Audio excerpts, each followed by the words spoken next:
Hoy día nos vamos a presentar un ejercicio de química en la cual nos hace determinar la concentración molar de cada uno de los alimentos, el cual será la sacarosa y la fibrosis. Para calcular la masa molar de la sacarosa primero necesitamos la fórmula, la cual es 12 carbono, hidrógeno 22 y oxígeno 11. La masa atómica de este elemento se puede encontrar en la tabla periódica, como está representada aquí.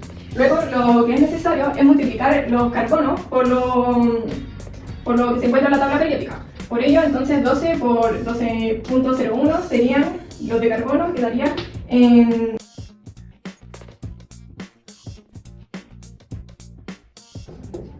Sumando todos los resultados de carbono, hidrógeno y oxígeno, sacaríamos la masa molar de la sacarosa, siendo así 342 gramos partido por mol. Para sacar la masa molar de la fibrosis, haremos lo mismo que en la sacarosa.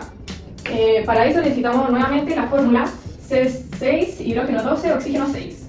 Y ahora multiplicaremos los átomos por la masa atómica. 6 por 12.01 en carbono sería...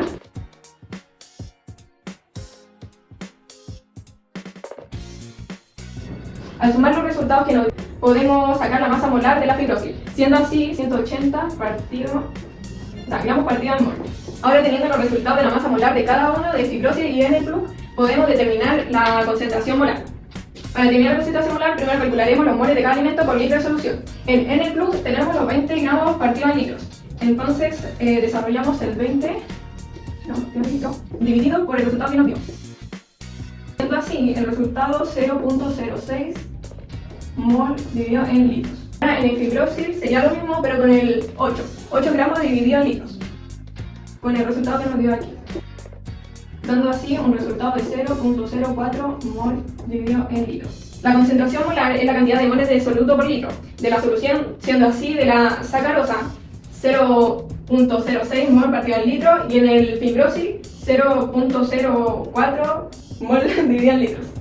La concentración molar es la cantidad de moles de soluto por litro de solución, siendo así en la sacarosa 0.06 M.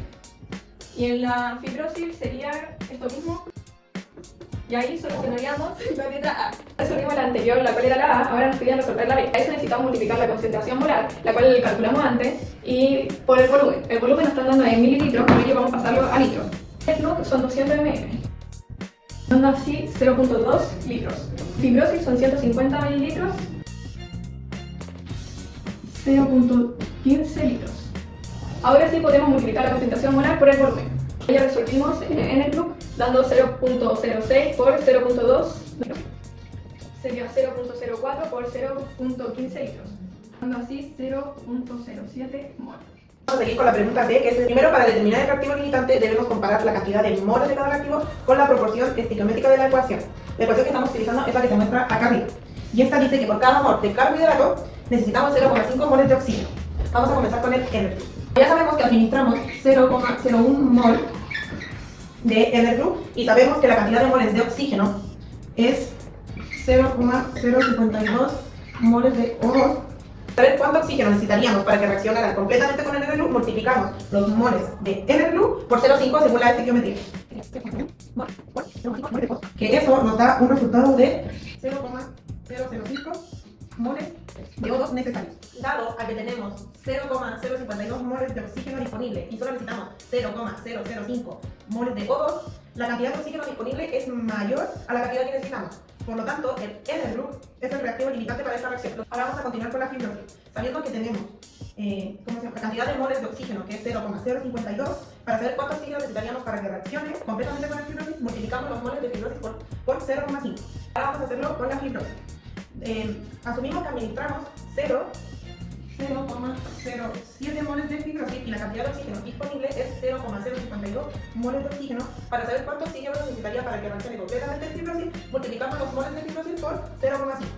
Entonces sería 0,07 moles de fibrosis por 0,5 moles de O2. Un resultado de 0,035 moles de O2 necesario. Porque tenemos 0,052 moles de oxígeno y necesitamos 0,035 moles de oxígeno, la cantidad de oxígeno disponible es mayor a la cantidad que necesitamos. Por lo tanto, el fibrosis es el reactivo limitante para esta reacción. Ahora vamos a ir con la pregunta D, y vamos a calcular los moles de O2 en exceso para el N+. Que para esto necesitamos los moles de exceso, que estos se sacan con los moles iniciales de O2 menos los moles de O2 consumidos, sabiendo que los moles iniciales de O2 son 0,052 y los moles consumidos son 0,00584 mol. Esto nos da un resultado de 0,04616 moles de O2. Este paso es calcular la masa de O2 en exceso para el enemigo. Que primero necesitamos la masa molar del O2. La masa molar del O2 necesitamos el número 2, que son los átomos de oxígeno presentes, por, que sería 16,00, que esto es la masa atómica aproximada del oxígeno. Entonces, el 2 se multiplica por 0,016, que serían gramos partido en mol, que esto nos da un resultado de 32,0 gramos partido en mol. Y así podemos sacar la masa de O2 en exceso para el NU, que sería entonces 0,04616 moles por 32,00 gramos partido en mol. Esto nos da un resultado de 1,477 gramos de O2. Entonces, esta sería la masa del reactivo que permanece en exceso del NU. Para la fibrosil vamos a aplicar lo mismo. Los moles de O2 iniciales son, como dice ahí, 0,052 moles y los moles consumidos son 0,00333 moles, que esto nos da un resultado de 0,04867 moles de O2. Al calcular la masa en exceso del fibrosil, sabemos que la masa molar del O2 o del oxígeno es 32,0 gramos partidos por mol. Que para sacar la masa en exceso de los o fibrosis, lo que tenemos que hacer es poner los moles en exceso, que serían 0,04867 por 32,00 gramos partido en mol, que sería la masa molar, que esto nos da un resultado de 1557 gramos de O2. Y esto sería la masa del reactivo que permanece en exceso al final de la ecuación de la fibrosis. Ahora vamos a hacer el cálculo de la masa de CO2 y H2O producida en cada ensayo. Como primer paso tenemos que utilizar la ecuación química dada, que sería carbohidrato más 0,5, o lo que está aquí, y eso quiere decir que por cada mol de carbohidrato se produce un mol de CO2, un mol de CH4 y un mol de H2O. El siguiente paso sería multiplicar los moles de CO2 y H2O por sus masas molares, las cuales serían la masa molar de CO2, 12,01 más 16,00 por 2, que daría como resultado 44,01 gramos partido en mol, y la masa molar del H2O, que sería 1,04 por 2 más 16,00, que daría como resultado 18,02 gramos partido en mol. Ahora, para esta información podemos sacar en el grupo los moles administrados, que serían 0,012 mol, la masa de CO2, que sería 0,12 mol por 44,01 gramos partido en mol, que daría como resultado 5.381 gramos. Ahora calcularemos la masa real del CO2 con el rendimiento del 65%.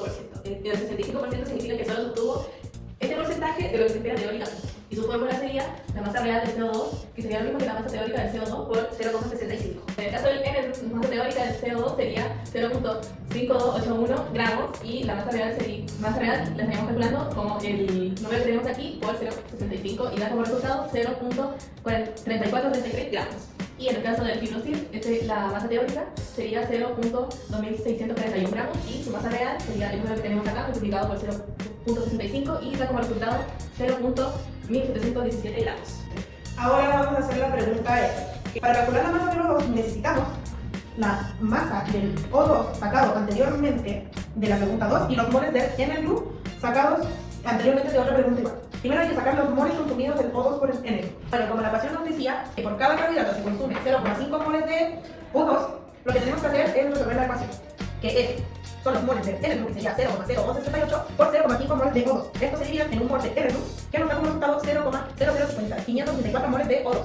Ahora sí vamos a sacar la masa del O2 consumido por el NU, que para eso necesitamos los moles que nos dieron anteriormente, que serían 0,058 por 32,2 gramos partidos por mol, que eran la masa de O2. Esto nos da como resultado 0,18688 gramos de O2. Por ende, esto sería la masa del O2 consumida por el NU.